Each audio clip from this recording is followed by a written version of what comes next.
There is nothing wrong with your radio. Do not attempt to adjust the volume. We are controlling the broadcast. For the next hour we will control all that you hear. You are about to experience the knowledge and insights of the Media Mothership. All right. Yes, we are now broadcasting on Edge Radio 99.3 FM. Welcome to episode 93 of Media Mothership here on Edge Radio 99.3 again. And on this show, we explore how media can shape our understanding of the world around us. We're streaming on edgeradio.org.au as well as hopefully over YouTube and Twitch.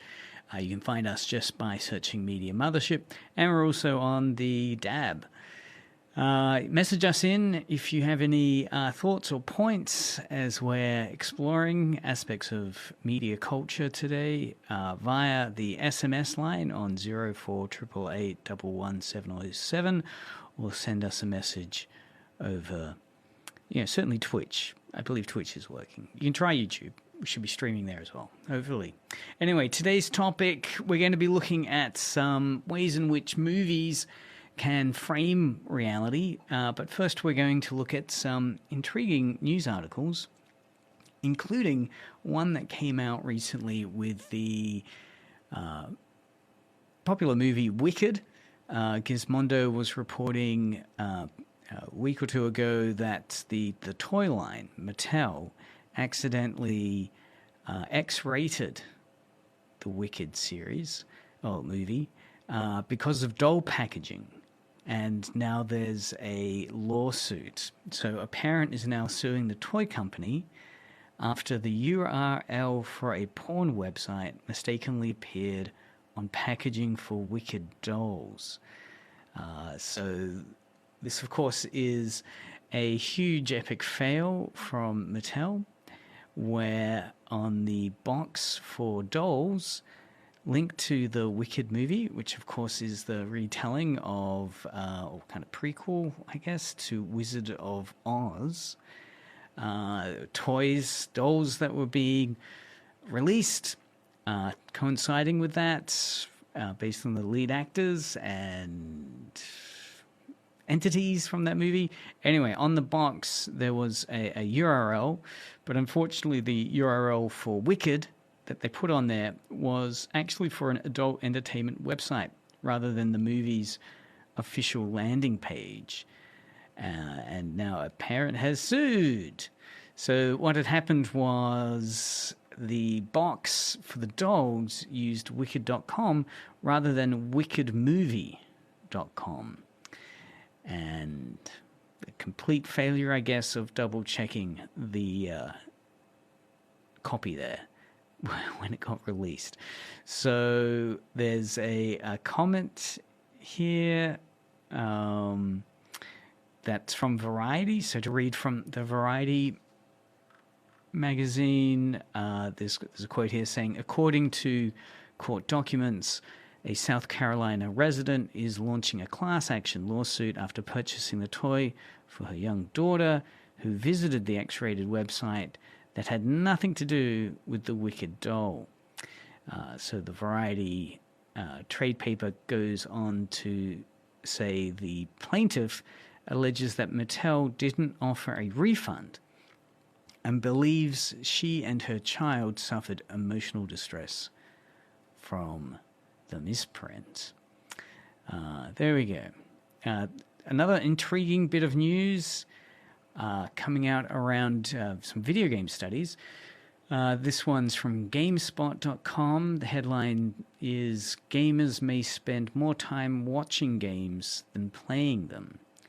Intriguing. The article goes on to say a new report has suggested that players are more engaged watching game videos than actually playing the games. This is from a 17-page report from an organization called Midia Research, M-I-D-I-A Research. And they detailed the time that players of various age groups spend playing games and watching game-related videos.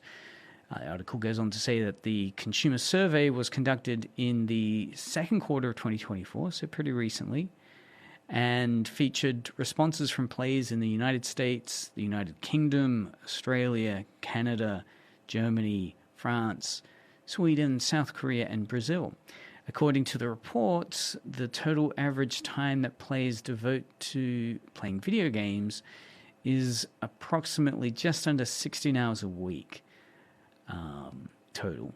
So of that 16 hours, only 7.4 hours are in fact spent with the games, playing the games, while the remaining 8.5 hours, so just over one more hour, are devoted weekly to watching the game content on Twitch, YouTube, and social media outlets.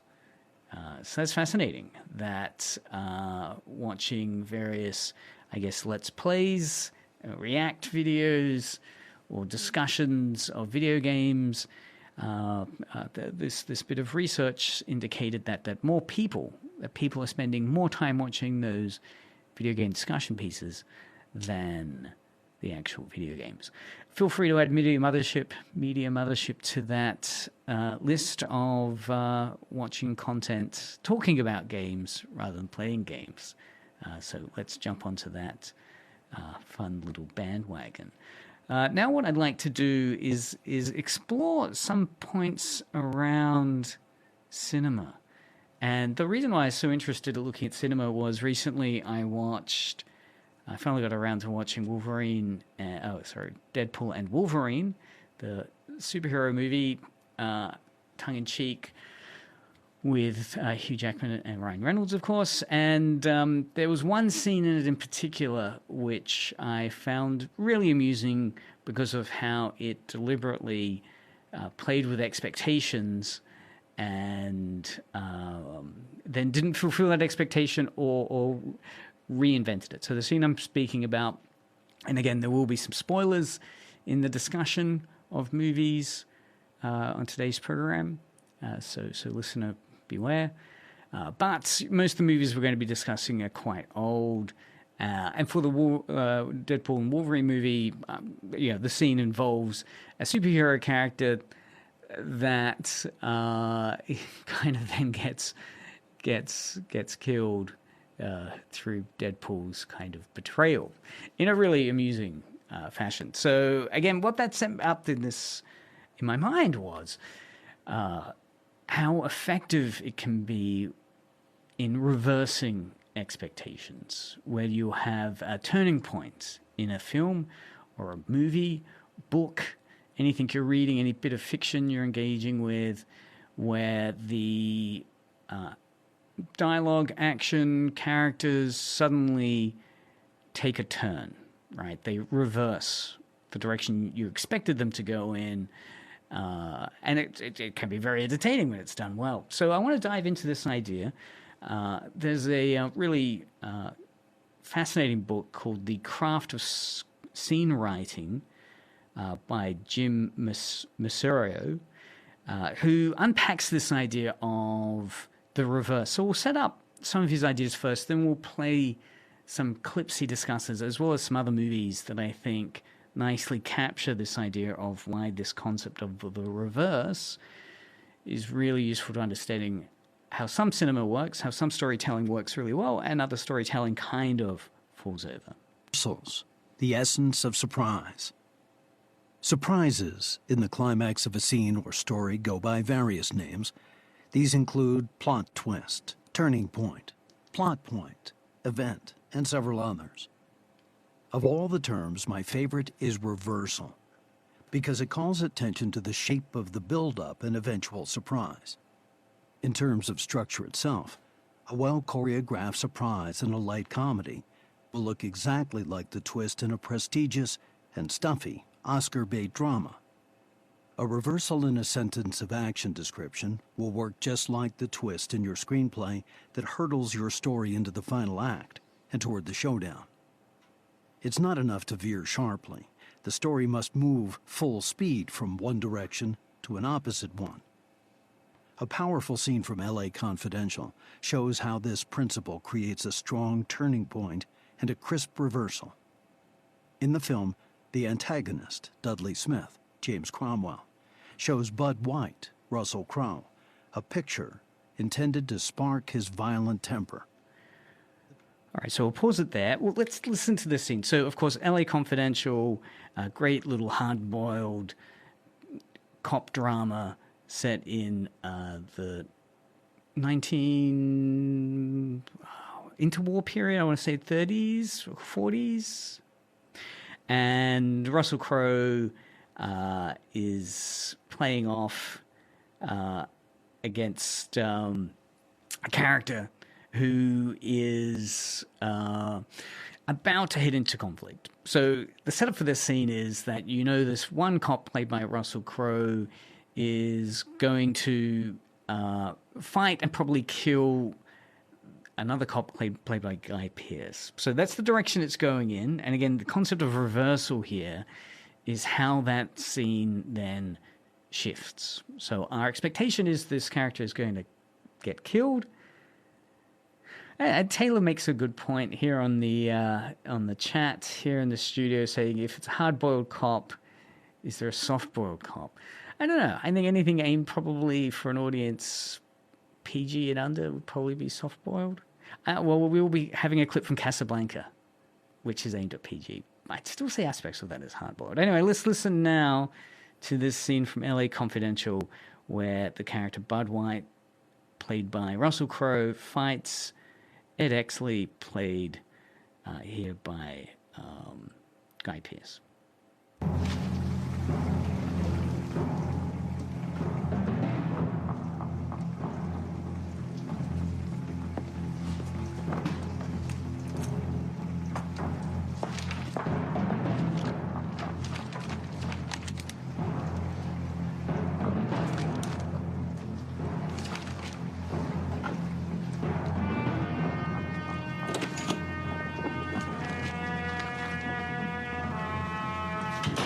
I'm glad you're here.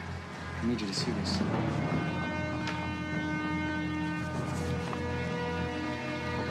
So in this scene, Guy Pearce has just seen that Russell Crowe's character is holding a photo incriminating him with Russell Crowe, the character Russell Crowe's playing his girlfriend, set up to this fight scene, which then gets unleashed, and this music is rising. A couple of blows landed.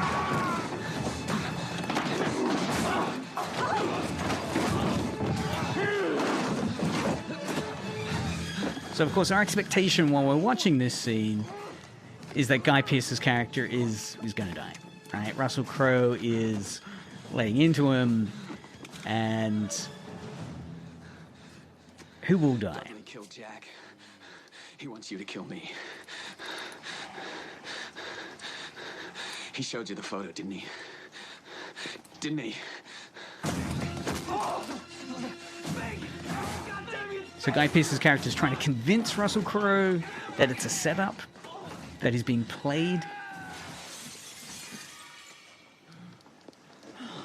And there we go. Suddenly the background music stopped. Russell Crowe has thrown a chair out the window, but is calming down now. And we're seeing a reversal happen here. I checked the daily report books.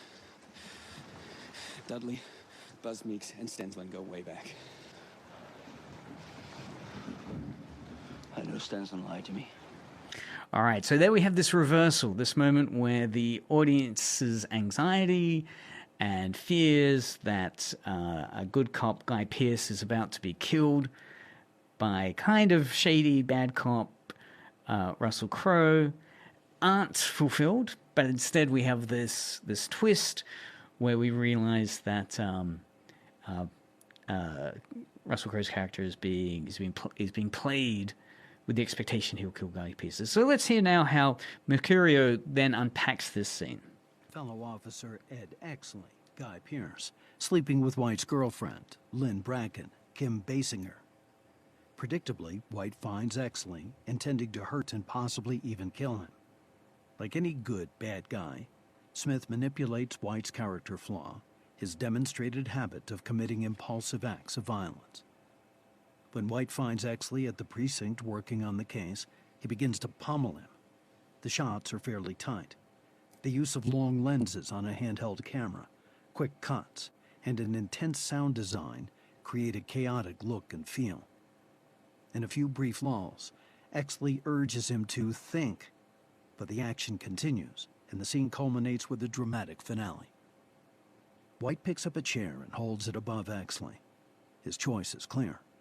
Hit Exley and succumb to his flaw, or choose to grow by not hitting him and make Exley his ally to help solve the case.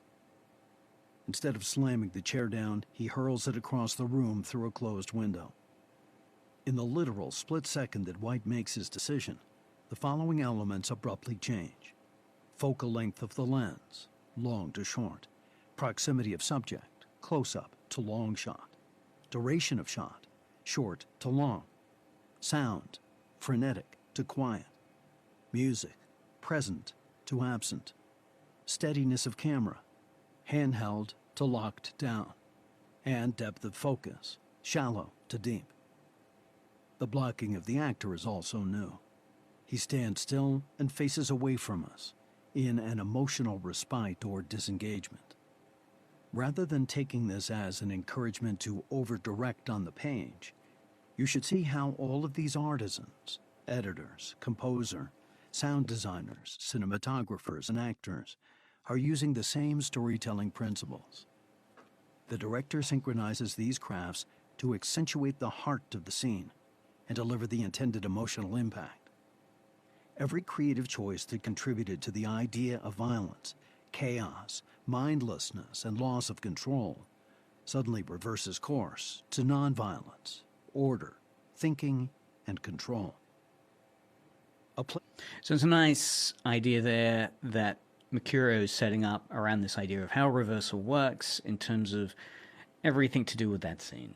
Not only is the dialogue heading in one direction, accusations of sleeping with the other character's girlfriend, then the background music scene being this frenetic scoring, obviously the sound effects of punches and struggle and violence, and then if you would see that scene, the quick shots, close-ups and so forth that are used to convey this anger, aggression, violence scene, and then suddenly that reversal occurs once Crow's character decides not to smash the chair against Guy Pearce's character's head, but instead throws it out the window. And then suddenly everything changes, right? We have that reversal where instead of meeting the expectations that, wow, one of the characters is going to die, instead they start talking, planning, and figuring out how to act next. So it goes from a kind of action scene to a peaceful scene. And again, that's that idea of reversal that we're getting at that we'll unpack with a couple of other scenes. We'll do one more example that Mercurio sets up, which I think is quite good. It's a classic from John Wayne's Westerns. Moment in the Western McClintock mirrors the scene in L.A. Confidential and how it sets up a surprise twist. McClintock, John Wayne, steps in to defend young Ben, Bruce Cabot, from a shotgun-wielding father, Mr. Jones, Leo Gordon, who imagines his daughter has been disgraced. So we'll have a listen to that scene now. So what he's describing here, again, is an equally potentially violent scene. However, instead, it shifts into a different reversal. So let's see, as we're hearing this, if you can guess where the reversal comes about. You want to wear a big hole in your middle? How long is GW going to let that cheat-chalker push him around? That cheat-chalker has a sawed-off shotgun. How do you know she didn't wander off someplace or meet some fella or something? What are you saying? That I didn't raise my girl right? That she'd wander off all night with some man? There's a lot of things I'm not saying to you, mister. Well, you got a sawed-off shotgun in my middle. But how do you know this Indian had anything to do with it? She's gone, ain't she? She's gone. Pa! Pa! I'm over here! Pa! Been looking for me, Pa? Where you been, gal? Young Ben took me for a sunrise ride, and the horse wandered away. You come down over there. But, Pa! She's telling the truth, Mr. McClintock. We wasn't doing nothing. Well, that's not important right now. Important thing is that you don't draw that hog leg, or this'll be worse than Dodge City on Saturday night. You get on, back to the wagon. I'll tend to you later. Now for this young whippersnapper. Now, no harm has been done. And young Ben here is one of the nicest boys in the territory, so just put down that shotgun and I'll let's teach forget him to fool with Mike. Now, we'll all calm down. Boss, he's just a little excited. I know. I'm going to use good judgment. I haven't lost my temper in 40 years. But, Pilgrim, you caused a lot of trouble this morning. Might have got somebody killed. And somebody ought to belt you in the mouth. But I won't. I won't. The hell I won't. All right, so as we heard there, classic scene where we have that build-up of violence, particularly in that last bit of dialogue where John Wayne's character saying, but I won't, but I won't. So he's signposting one form of action that he's not going to hit this other character. And then you have that wonderful, great moment of reversal where Wayne's character says, the hell I won't. And absolutely decks that guy. So let's hear again how this can get unpacked as an explanation of good scene writing. Jones pokes McClintock, the peacemaker, repeatedly in the gut with a sawed-off shotgun. McClintock finally loses his patience, takes the weapon from him, and turns the tables. Here is a description and transcription of the moment. McClintock: I haven't lost my temper in 40 years, but Pilgrim, you caused a lot of trouble this morning. Might have got somebody killed. And somebody ought to belt you in the mouth. But I won't. I won't. He turns and backs away from him, but then quickly turns back and winds up. McClintock: the hell I won't. McClintock hits him with a haymaker, causing him to flip-flop down a hill and into a giant pool of mud. Despite the varying emotional depth of these two scenes, they use the same tactic. They twist from one extreme to the other. McClintock literally turns away from Jones before changing his mind and physically reversing direction to wallop him. Even the repeated line, I won't, takes him further away from the eventual reversal. The moment undulates from one end of the spectrum, not hitting, to the other, most certainly hitting. In L.A. Confidential, the moment before White throws the chair out of the window, he holds it over Exley's head. It covers the same spectrum in reverse order, traversing the vast expanse between most certainly hitting and not hitting in an instant. The power of a turning point is in the surprise shift from one extreme to another. The juxtaposition of an idea and its opposite accentuates the twist and contributes to its effect. Simply, you have to go left before you go right. If McClintock announces, I am going to hit you, immediately before doing so, there is no discernible turn. An audience won't enjoy the climactic wallop as a reversal without the sharp movement that immediately precedes it. No one enjoys a story with weak, wishy-washy turns. This holds true for the split-second climaxes of scenes, as well as in the climax of your 110-page script. Look for a crisp and supply boy. So, yeah, as we can see there, what's really interesting is this idea of a surprising twist. Where he moves on to something quite interesting is now he starts exploring this idea of why boy can't have gal. That rather than boy meets gal, right, you've got to, sometimes great storytelling is refusing that payoff of boy getting together with gal. Reversal for the climax of every scene as well as in the climax of your overall story. The breakout box, why boy must lose girl. So yeah, why boy must lose girl. So we'll unpack some scenes of how Mercurio points out that this idea of reversal also works with romantic movies, romantic dramas, romantic comedies, often through the denial of boy does not get girl.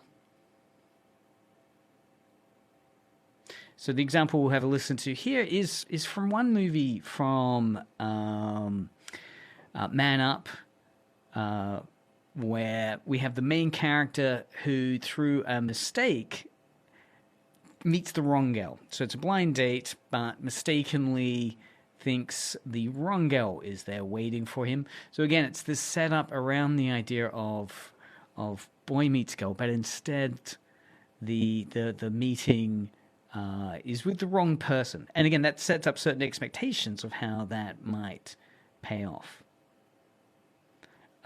if it were to occur. Hey, what a great way for us to recognize each other. What a great idea. Although I think it would have been pretty hard to miss you underneath that huge clock. No. What do we do in terms of saying hello? I never know. I'm not what to picture. Is it a handshake? Or is it a hug? I mean, is it formal? You know what? We're adults. Let's just go in. Oh, too soon for that? Nope. Mwah. Hello there. So, oh my God, that's not your emergency exit phone call already, is it? Because, I haven't had a chance to use any of my best lines yet. That wasn't one of them, if you were worried. I'll tell you what. Listen, I'll handle this, madam. Hello, caller. Yes, we have met, and I am not a complete psychopath, and we've really hit it off. And she will call you later with all the gory details. So thank you for calling, and goodbye. Done. All right. So book, check, and clock, check, and blind date, check. So usually when, in this situation, I would say something and then maybe you'd say something back, and then we talk a little bit about what we're going to do and exchange ideas, sort of quid pro quo, Clarice. In hindsight, that wasn't the best impression to do on a first date, because it brings to mind... Anyway, listen, I'm talking a lot, and I know you can sense it, so I'm going to just keep going with it, and I'm going to start the bidding with a drink on London's fashionable South Bank. As the book says, what are you waiting for? I am waiting for you. Good. Yeah. Okay, shall we, off you, my lady. So, of course, in that scene, what we have is this idea of boy meets girl, but it never pays off, and instead we fail to have the relationship that Nick Frost thought he was going to have, and the whole movie is set up with playing with those expectations. Let's have a clip now from a classic film that does boy meets girl, but then denies boy getting together with girl. Let's see if you can guess which film this is. Because you're getting on that plane. I don't understand. What about you? I'm staying here with him till the plane gets safely away. No, Richard, no. What has happened to you? Last night we said a great many things. You said I was to do the thinking for both of us. Well, I've done a lot of it since then. It all adds up to one thing. You're getting on that plane with Victor where you belong. But, Richard, no, Now, you've got to listen to me. You have any idea what you'd have to look forward to if you stayed here? 9 chances out of 10, we'd both wind up at a concentration camp. Isn't that true, Louis? I'm afraid Major Strasser would insist. You're saying this only to make me go. I'm saying it because it's true. Inside of us, we both know you belong with Victor. You're part of his work, the thing that keeps him going. If that plane leaves the ground and you're not with him, you'll regret it. Maybe not today, maybe not tomorrow, but soon and for the rest of your life. But what about us? We'll always have Paris.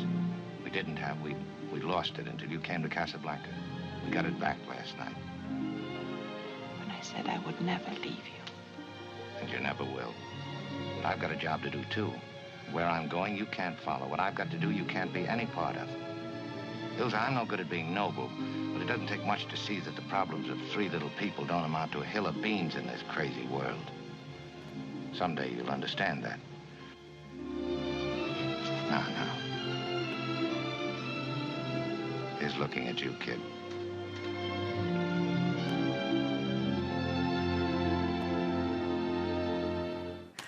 All right, so of course that's the famous scene from Casablanca, which is really one of those classic, boy meets girl setups where you think Humphrey Bogart and Lauren Bacall are going to get together.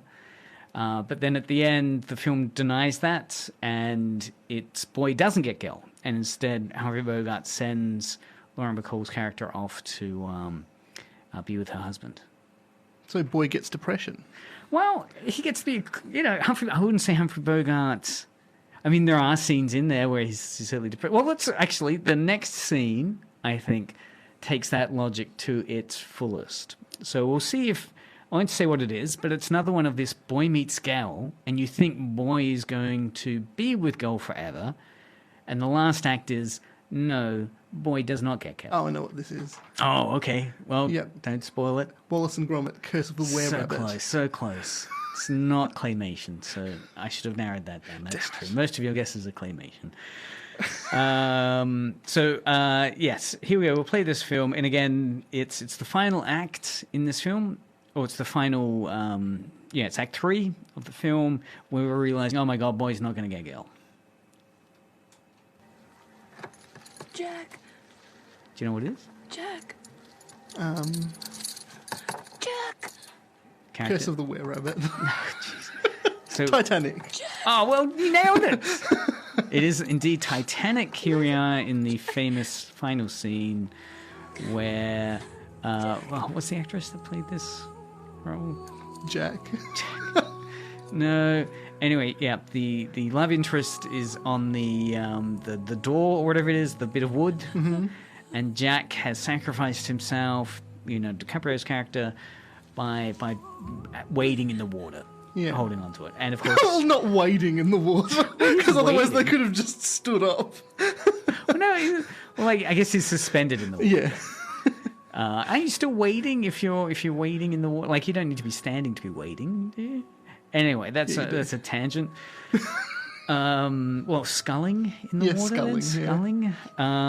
Anyway, so yeah, of course, here we have we think Leonardo DiCaprio is going to have a happy ever after ending. Mm-hmm. Boy meets girl, boy gets girl. But in this case, boy meets girl, and boy doesn't get girl. Boy gets God. It's God. Now here's another scene that's discussed as an example of reversal. So this is from The English Patient. I won't get people to guess it. Have you seen The English Patient? No. Neither have I. But this scene... So you got Ralph Fiennes, who played, of course, the character of what from Harry Potter? Voldemort. No, Voldemort, that's right. That's where many people would know him from. Voldemort, in this movie... Well, as opposed to his major role in, what's it called, the black and white movie. Is that the name? No, the really... Schindler's List. Schindler's List, yeah. As the Nazi guy. Yeah. Anyway, moving on. So in this scene, we have a sandstorm that's approaching. Mm-hmm. And it's a bit of dialogue, which is given as an example of a reversal. Okay. Right? It's a very subtle reversal in this sense. What we're doing is we're kind of setting up through dialogue the sense that actually the opposite is going to be true than what's being said. So let's see if you can guess what the reversal concept is in this bit of dialogue. So both characters, so basically sandstorm coming, both characters have taken shelter in the car. Ralph Fiennes' character is the kind of, guide hero character, and the actress, this is the actress there. Anyway, let's listen to the scene from... Oh, Kate Winslet. That's Kate Winslet. There we go. That was from the Titanic one. Right. Yeah, well, there we go. Okay, so that was Kate Winslet. All right, anyway, here we go. So they're getting into the car, and we have some dialogue. Let me tell you about wind. Oh, this isn't the dialogue. Sorry. That's the wind dialogue. We don't want the wind dialogue. We want this dialogue. Okay.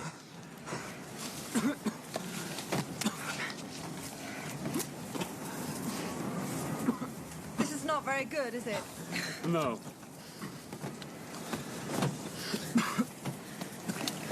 Will we be all right? Yes. Yes. Absolutely. Yes is a comfort. Absolutely is not. Okay, so did you pick it up?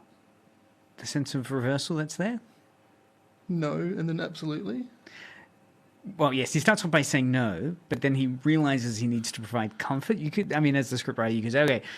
So he goes, are we going to be okay? And he goes, yes, and that inflection's going upwards, so it's sounding positive, and then the way he delivers the line, absolutely, is very flat and monotone, suggests that actually no, everything's not going to be okay, which is what she picks up on, this idea of a short bit of dialogue for reversal. As an actor, do you feel that are there moments of reversal that you've performed, like where you've said one thing and then you're actually meaning the opposite, or you're doing misdirection, right? You're saying it's going to be fine we've got this, but your character knows you haven't, or something, or you're setting the audience up for a reversal where there's going to be a twist. Surely at some point. I mean, when it comes to the stuff that I've acted in, huge canon. As the day after, I forget everything.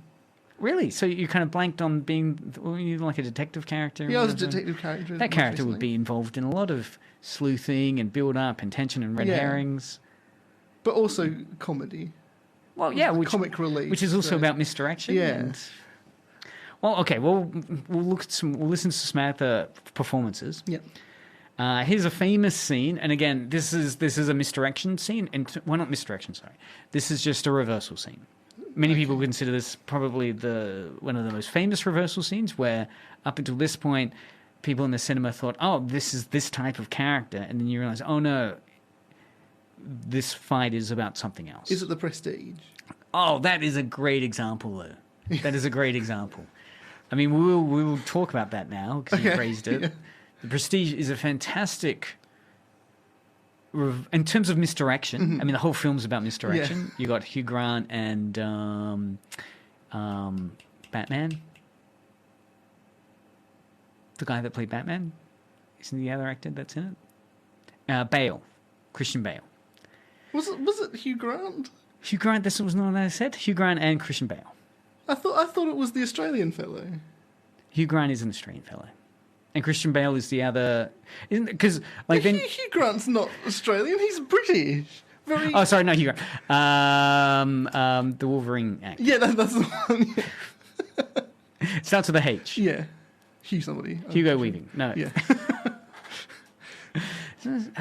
Hugh Jackman. Hugh Jackman. Yeah. Gee whiz. Anyway, yeah. So, but then you have Christian Bale's character, of course. The reveal at the end, spoiler, is in fact that you've had misdirections throughout that they're twins, right? Which is so masterfully created. Anyway, no, this is another misdirection. Let's see if you can pick up what it is. You are beaten.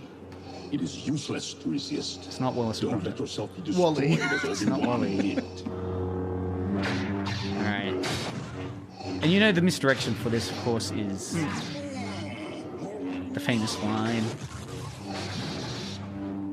No, I am your father. Wait, this film is one of these Mandela effect films. Yeah. Don't make me destroy. Many people think the line is Luke, I am your father. Yeah, no, Luke, but it's... You do not Here we go. realize your importance. So at this point, we're thinking up until this point, Darth Vader's character is a villain. Join me. Well, he still is after this, Well, but yeah, he he's still the is a enemy, villain. right? He's an enemy, basically. Combined strength. We can end this destructive conflict and bring order. We'll go forward a bit. Never told Here we go. Here it is. happened to your father. He told me enough. He told me you killed him. No. I am your father. Yeah. So reversal in terms of audience expectations of how that fight would go. You'd think either Luke would triumph. At this point, Luke is losing. Yeah. So the appearance is, oh, how badly Luke will be defeated. Yeah. But And that was obviously from Star Wars, like the series that was pretty bad, and then Disney took over and became really good. Absolutely amazing. I mean, it's an unranked. I mean, many people, may not have heard of this film. Star Wars Episode 5, Empire Strikes Back. But yeah, it's a kind of reversal there in terms of expectations of how the good guy, bad guy fight gets resolved. That instead of it just being how madly is Luke defeated, it's instead, this crisis of paternalism, of identity, a much more meta discussion. So the direction now for reversal that is discussed is this idea of misdirection, where films deliberately create expectations in the audience that, oh, this character is going to be doing that. This is that type of character, so therefore the film's going to map out this way. We're going to listen like to in Canto. What? Like in Canto. The main character has no magical powers, but then at the end of the film has the powers to bring everyone together. Is this your fan fiction? No. What is Canto? In Canto. In Canto. Is this a claymation? No, it's Disney. It's Disney. Yeah. When did it come out? Oh, yeah. I think I have vague memories of a poster. Yeah. So this was a film came out a few years ago. Yeah. Yep. It's actually bloody good. Yeah. Okay, yep. So that would be a great example. Yeah. So we have that main character that you think is has these type of powers or is this type of person, but then shifts.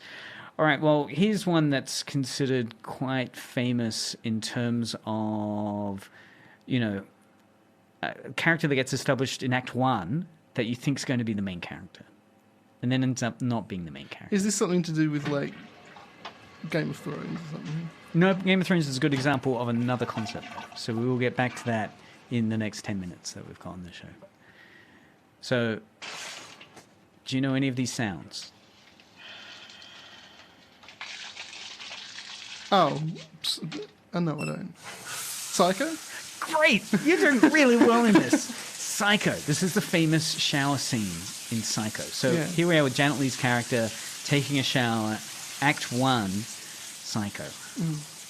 Now, of course, this scene is famous not only for being very brutally violent, but also the fact that we think Janet Leigh is the main character, but dies at the end of Act 1, brutally. And so suddenly we've got this feeling like because up until this point, like her character in Act 1 steals money, drives to the motel, is remorseful, and is about, obviously we know this character is going to return. But now we have the scene where, no, this is a different type of movie. This is Psycho. So, her character is killed brutally in this shower scene, famously mise-en-scène up. So again, that's an idea of reversal. Suddenly this character reverses who that character is in terms of not main character. A modern term, one that I can think of, is 1917. Oh, okay, right, the World War One. That's all shot in one film sequence. Yeah. Fantastic. Yeah. But that's where they've got, like, you've got the two soldiers. One of them is just, he needs to go off and find his brother. And then the other soldier just sort of tagging along. Yes. And then the fellow who has the brother ends up dying. It's like, oh, okay, so this is the main character in this story. Another great example of this is this one that I'll play now. Yes? Who is this? Who are you trying to reach? What number is this? Okay, this is Act 1. What number are you trying to Same reach? genre as Psycho, so a horror film. Well, I think you have the wrong number. Do I? It happens. Drew Barrymore's character. Nightmare on Elm Street. Close. It is directed by Wes Craven, who did Nightmare on Elm Street. It's so close. Hello? I'm sorry, I guess I dialed the wrong number. The So Mask why'd of you the dial Killer it is again? based on the the Monk You're Scream. forgiven. Bye now. Wait, don't hang up. What? I've literally just said the title of the film. Scream. Yes. See ya. Yeah, so Scream's famous because, of course, Act 1, Drew Barrymore's in that house getting prank calls. We think she's the main character because she's a big A-lister or recognized star. She dies, right, shortly after this call, right? Act 1, so similar to Janet Leigh. So again, this idea that, oh, wow, they're killing, like, the name character off now. So again, a nice reversal. Now I'm going to play some examples where audience expectations weren't met. Okay. Right? So these were where hopefully... So where the reversals were a bad idea? Yeah. Okay. So, because you want a reversal to be satisfying. They're very difficult to pull off, but it should be a satisfying and memorable moment. Now, this is what I'm doing is setting up what people thought was the purpose of this franchise, but turned out to... Franchise? There's a whole franchise that's changed. Okay, just be a misdirection. So let me just skip forward to the scene. Indiana Jones. So close. I mean, look, that's a movie that has been, like, the Crystal Skulls one. Yeah. Was considered to be a reversal that didn't work. Well, I was thinking at the end of that one where you've got I can't remember, Just Do It, that fellow. Yeah, Shia LaBeouf. Shia LaBeouf, and he picked up the hat, and then Indiana Jones, and it was like he was going to put it on to become the next Indiana Jones. Then Indiana Jones came and took it. Well, actually, the next example after this is very much in that vein. Okay. But look, I think people had expectations of what Indiana Jones was, and it didn't include that degree of science fiction. Anyway, here's the scene for expectations not being Do you want met. to know the truth about your parents? Or have you always known? And you just hidden it away? You know the truth. Say it. Say it. They were nobody. They were filthy junk traders who sold you off for drinking money. Any clues? The dead. Yeah, Star Popper's grave and the Jakku. So this, of course, is Star Wars: The Last Jedi. No place in the story. You know, and it's setting up this expectation of who is Rey's parentage, right? So there's various expectations and theories, but the whole kind of playing against expectation. I mean, many people would say this movie is a good reversal in some ways because it actively undercuts people's expectation of what Luke Skywalker is. Yeah. As well as what it means to be a Jedi. Like, you have to be from the Skywalker dynasty or something. But instead, they set it up as a reversal that, oh, snap, Rey's not a famous Jedi person. Of course, that's all undone in the following film, where they decide, no, we don't want reversals. We just want give the audience what they want. So they bring Palpatine back. They say, oh, no, that was all a kind of... a head screw. Rey is someone. She's Palpatine's daughter. It's just, Okay, so the next film got a lot of backlash from fans saying, this doesn't make sense. This is not at all the payoff or reversal they wanted. It's an attempt to do a reversal, yes, but fans rejected it. So here we go.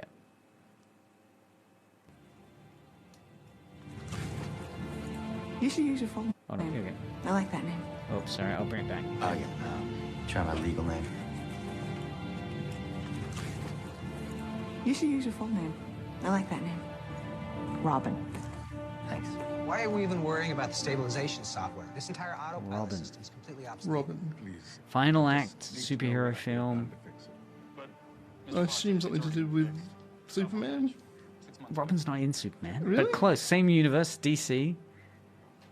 Batman. That's it. So this is Batman the and Robin, not Superman and 2012, Robin. the 2012 film Dark Knight Rises, done by Christopher Nolan. Yeah. And I've only seen that movie once, and it was when it came out. I liked it. I really liked it. But anyway, this payoff didn't work in terms of we have this police officer played by Joseph Gordon-Levitt throughout, who's this kind of idealistic cop. Then the payoff in Act 3 is that we have this line of dialogue saying you should use your real name Robin, right? Ba-ba. And it just felt to be really underwhelming, right? Yeah. And plus he gets the keys to the mansion, right? Yeah. So it's like we were saying with the Indiana Jones cap. What we're getting here is a reversal in a way in terms of character we hadn't realized is Robin from Batman and Robin. But of course, it's not the Robin of the comic book universe. It's this attempt to create a kind of, different version of Robin. Yeah. But people, it just didn't. It didn't it's on really. The nose. Yeah. I thought of another good reversal. The first episode of Black Mirror. No, not first episode of Black Mirror. The second episode of Black Mirror. Yeah, Black Mirror is kind of built up around that. What was the second episode? The second episode was where you've got the everyone lives in these little boxes, and it's got box rooms, and it's got screens everywhere, and like if you shut your eyes, the ads play a high-pitched noise so loud that you have to open your eyes and watch the ads. And so you've got the main character played by... I can't remember his name, but he was in Johnny English. And wow. The Mr. Bean spy thriller by Rowan Atkinson. And he, in that film, he's like against all of this sort of like live streaming sort of thing, and then ends up going on stage after having lost everything with a piece of glass to his throat. And then there's this reversal, and that becomes his gimmick. And so he starts live streaming with the piece of glass and in his idealistic, bigger room now. And that's his gimmick because he's so rather getting than the money in. Yeah, rather than a subversive ending where the character has escaped, he's actually become part of the machine. Yeah, exactly. Well, yeah. Look, I was trying to find some other examples. I mean, I know there was a kind of backlash against the Matrix Revolution in a similar vein. Not that, and just that it didn't really make sense to many people. The Hobbit Battle of Five Armies. Right? I mean, I know that. Yeah. I mean, the extended battle scenes, deviations from the source material. What a joke. Yeah, you weren't a fan? No, Hobbit movie's terrible. Lord of the Rings, best movies. Well, and I guess maybe the reversal there is people were expecting, much like Lord of the Rings, a very, very faithful adaptation.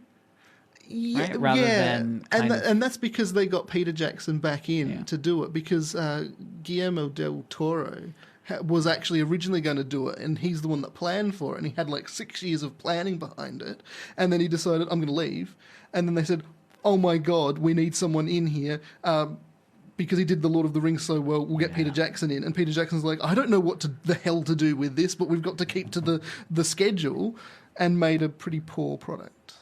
Oh, well, look, Game of Thrones, you talked about briefly earlier. I mean, that final season is considered such an anticlimax where the fates of key characters, particularly Daenerys Targaryen, was not paid off. I've never seen. I've seen one episode. Oh yeah. Well, in fact, the fan dissatisfaction with the reverses that happened was so hostile that I never pushed through to watch those final seasons. Some examples, just finishing up now, of films where there was that subversion of audience expectations that does work. Right. Alien. I'm not going anywhere with that. I was just saying a movie. Well, No Country for Old Men. Yeah. Right. I mean, the fact that you have just this final act where the villain character is not arrested and is instead involved in a car accident. Yeah. I know one which is good subversion, which is Bigfoot. Oh wow, Bigfoot. What's this one? That's not Harry and the Hendersons. No. It's a episode of The Goodies. Oh wow! And instead of being Bigfoot, it just ends up being Tim Brooke Taylor with a massive foot. Yeah. Because it is singular. Yeah. The Goodies. Yeah, I mean, comedy is built around reversals, I guess, like that. Well, a lot of M. Night Shyamalan's films, right? The Village, you've seen The Village? No. Right, you think you're watching a film set in the 19th century, and the third act reveals that actually it's today's world. Oh, right, and it's a kind of hardcore Mormon community. Okay, yeah. And there's a crisis that's occurred. The most recent movie I've seen of his was Old. Oh, yeah, I've heard. And that was really poorly done. Really concept's interesting. Maybe when someone explained it to me on paper, it sounded fascinating. It sounded really good. Like pharmaceutical testing laboratory vibe, and testing the like the long-term consequences of certain drugs. Yeah.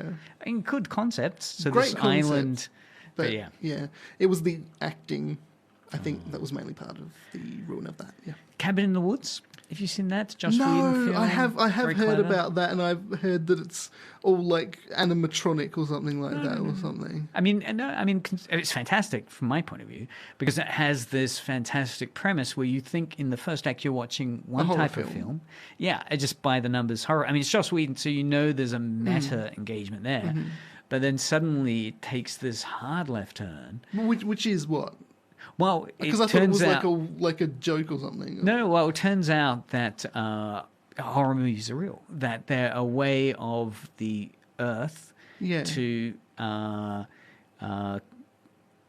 offset the Cthulhu apocalypse, right? Okay. So around the world are these moments of horror that occur, and they're used as kind of ritualistic blood sacrifices. Yeah. But the idea being that they're actually choreographed. So there's a control room where the Cabin in the Woods literally is this cliched, Evil Dead type cabin, where the characters and then it's all explained in a very, very clever way in terms of like there's a gas that lowers people's IQs, so they start doing these stupid decisions, like they split up, for instance.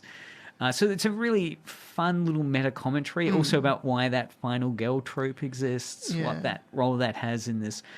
It's because I was actually, I mean, it's an interesting, I guess, type of reversal in a way. There were these two English professors talking about Stephen King books.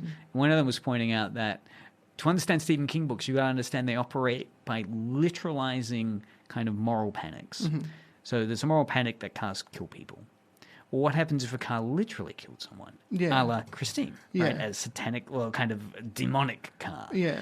You know, cell phones turn people stupid, is a phrase. Mhm. So his book Cell is all about, well, what if people became zombies? Like cell phones are making people zombies. A whole, a high school is hell. Yeah. So Christine takes that premise, like, what if you have a kind of hell-like character like Christine, plunging everyone. Yeah. Into There's there's all carrots being pulled out from my garden. Perhaps there's a were-rabbit. Yeah. Wallace and Gromit, Curse of the Were-Rabbit. If there was a panic that was then a saying, like, I'm losing all my carrots. I'm losing all my carrots, and then someone says, well, that's the were-rabbit, and people go, ho, ho. It's real. Yeah, maybe. Yeah. All right, well, look, it's been Media Mothership for another week. We've eaten into some of K-Pop Unlimited's time, so oof. Keep listening now to Edge Radio 9.3 FM as we get on to K-Pop Unlimited, and we'll be posting this episode up on your podcasts. You can listen for more episodes on YouTube and Twitch and at edgeradio.org.au or your podcast provider of choice. Check out Media Mothership on Facebook and Instagram. I've been Dr. Craig, joined by Lord Taylor. Lord Taylor. We got to figure out a reversal there at some point. Yeah. Any final words? My final words are: you should have been doing that as you were speaking. Yeah. Dive into new music at Edge Radio.